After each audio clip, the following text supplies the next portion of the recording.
Est-ce que vous avez vos petites habitudes bizarres avant un match de foot? Cristiano Ronaldo, lui, il en a pas mal. Voici 5 étranges rituels de CR7 avant les matchs. Numéro 1, il soigne ses entrées et ses sorties. Ronaldo est le capitaine de la sélection portugaise. Du coup, il est toujours le premier à entrer dans le bus et le dernier à en sortir. Il s'assoit toujours à l'arrière. Selon Marca, personne n'a le droit de s'asseoir à côté de lui dans le bus. À chaque fois. Personne ne sait vraiment pourquoi. Pour des raisons de sécurité peut-être.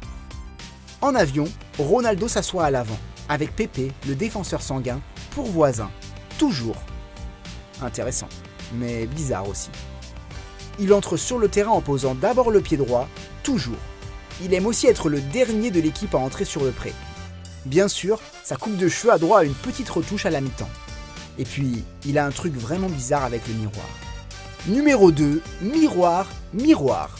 On ne sait pas vraiment si Ronaldo le faisait quand il était au Real ou s'il le fait encore maintenant qu'il est à la Juve, mais avant chaque match, quand il était à Manchester, CR7 se regardait dans le miroir.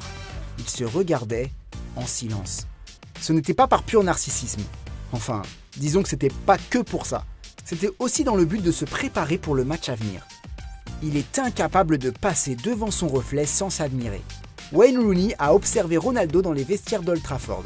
Et selon lui, il faisait toujours la même chose. Avant chaque match, quand l'équipe partait s'échauffer, il suivait le même rituel. Il s'habillait, mettait ses chaussures, et juste après, Rooney se regardait dans la glace pour se préparer mentalement à la rencontre. Peter Crouch, homme girafe et ancien international anglais, va encore plus loin. Rio Ferdinand nous racontait que Cristiano Ronaldo se plantait tout nu devant le miroir, qu'il se passait la main dans les cheveux et disait « Waouh, qu'est-ce que je suis beau !» Après, c'est vrai qu'il a des abdos en béton, ça, on peut pas lui enlever. Numéro 3, les manches longues. Pendant plusieurs années, avant de rejoindre la Juventus, CR7 insistait pour ne porter que des maillots à manches longues. À la Juve, il a complètement cassé cette habitude, on ne sait pas trop pourquoi. On l'a vu en manches longues, en manches courtes aussi, voire même torse nu, comme ça lui arrive parfois après un but. Pourtant, pendant des années, Ronaldo, c'était des manches longues ou rien. La dernière fois qu'il a porté des manches courtes avant la Juve, c'était lors de la Coupe du Monde 2006, quand la France a battu le Portugal en demi-finale. On pouvait voir les avant-bras de Ronaldo alors qu'il s'essuyait les larmes. C'est avec des manches longues qu'il s'est vengé en remportant l'Euro 2016. Numéro 4, il aime se grandir sur les photos d'équipe. Vous avez remarqué que Cristiano a l'air très grand sur les photos prises avec son équipe? C'est parce qu'il se met sur la pointe des pieds. Enfin, c'est ce qui se dit.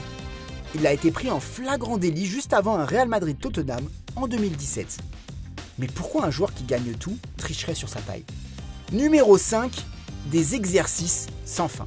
Bon, c'est plutôt drôle de découvrir les petites habitudes étranges d'un des meilleurs joueurs du monde. En revanche, personne ne peut rire devant l'incroyable détermination qu'il met dans ses entraînements. Son ancien coéquipier, Phil Neville, a dévoilé jusqu'où il était prêt à aller.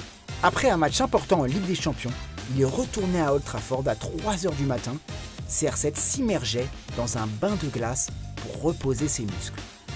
C'est pour ça que Roy Keane, Paul Scholes, David Beckham et Ruud van Nistelrooy le respectent autant. Voilà, vous savez tout. Ronaldo fait plus de pompes dans la douche après ses matchs que n'importe qui. Oui, c'est sérieux. Mais toutes ces étranges habitudes ne font que lui permettre d'être encore plus fort. Et sa préparation physique et mentale, bien que spéciale, font de lui l'un des meilleurs joueurs de tous les temps.